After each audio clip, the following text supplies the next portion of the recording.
मंत्री नित्यानंद गंडों द्वारा उमरकोट्रे विकासमूलक प्रकल्पर शुभ उद्घाटन।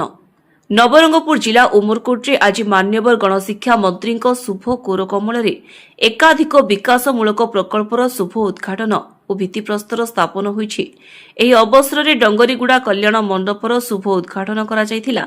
सेहीपरि उमरकोट मेडिकल रोड को डॉक्टर श्यामा प्रसाद मुखर्जी नाम नामित करा जायछि।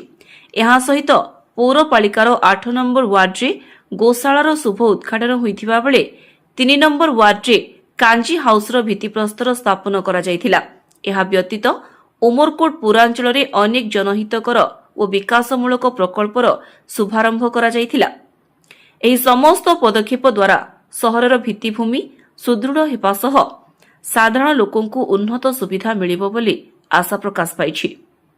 देखो आज उमरकोट पौरपालिकार आज डोंगरीगुड़ा ठारे आम्पी थिएटर जोटा कि 90 लाख आज तार शिलान्यास करिछे। भूमि पूजन होइछि। आगामी दिन रे से कार्य आज ठारो आरंभ हबो एवं ता सहित परवर्ती समय रे आमे आउरी भी जो डॉक्टर श्यामा प्रसाद मुखर्जी मार्ग गोटी करिछे आउ एबे गोशालार शिलान्यास करिछे। एठी गोशाला हबो, गाई मान को रखा हबो।